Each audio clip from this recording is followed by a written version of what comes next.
जरा सोचिए कि सरकार आपके जानवर के गोबर पे टैक्स लगा दे।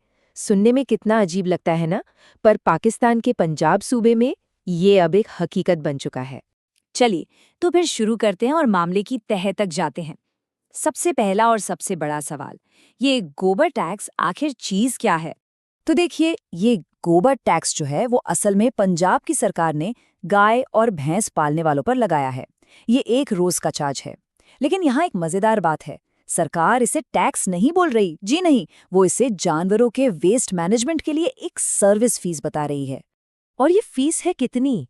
हर एक गाय या भैंस के लिए हर रोज 30 पाकिस्तानी रुपए। अब देखिए, दिन के 30 रुपए सुनने में शायद ज्यादा ना लगे, लेकिन जब हम इसका साल भर का हिसाब लगाते हैं ना, तो पूरी कहानी ही बदल जाती है। एक जानवर पर ये करीब करीब 11,000 रुपए सालाना बन जाता है। और सोचिए, जिसके पास 10 जानवर हैं, उसके लिए तो ये रकम 1 लाख रुपए से भी ज्यादा हो गई। ये छोटे मोटे डेयरी किसानों के लिए वाकई एक बहुत बड़ा बोझ है। तो सवाल उठता है कि सरकार इस टैक्स को सही कैसे ठहरा रही है? चलिए, उनकी जो ऑफिशियल सुथरा पंजाब यानी क्लीन पंजाब वाली योजना है, उस पर एक नज़र डालते हैं। सरकार का कहना है कि ये टैक्स सुथरा पंजाब नाम की एक पहल का हिस्सा है। मकसद है पंजाब को साफ सुथरा बनाना।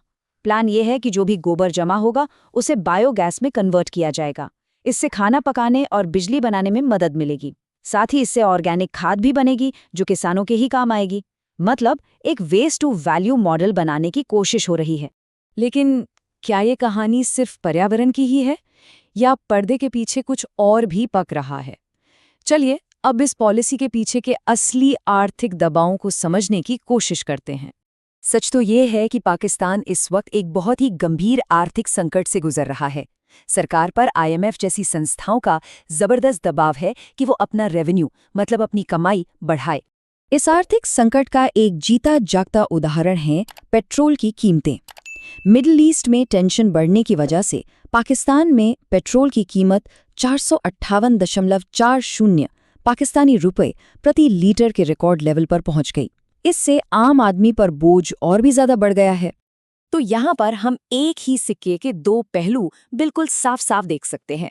एक तरफ तो सरकार है जो इसे सुथरा पंजाब, वेस्ट मैनेजमेंट और रिन्यूएबल एनर्जी से जोड़कर दिखा रही है, लेकिन दूसरी तरफ की हकीकत क्या है? एक गहराता हुआ आर्थिक संकट, आईएमएफ का प्रेशर और हर हाल में रेवेन्यू बढ़ाने की जरूरत।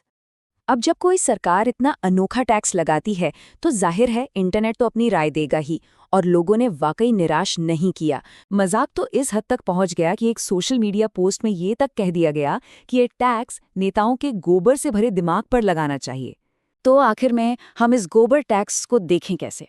क्या ये वेस्ट मैनेजमेंट के लिए कोई बहुत ही क्रिएटिव पॉलिसी है, या फिर ये एक ऐसी अर्थव्यवस्था का संकेत है जो बुरी तरह लड़खड़ा रही है और किसी भी तरह से पैसा जुटाने के लिए बेताब है? के साथ हम आपको एक सवाल के साथ छोड़े जाते हैं। जब सरकारें पैसा जुटाने के लिए इतने क्रिएटिव या कह लें कि अनोखे तरीके ढूंढने लगती हैं, तो ये उनकी अर्थव्यवस्था की सेहत के बारे में असल में क्या बताता है? सोचिएगा जरूर।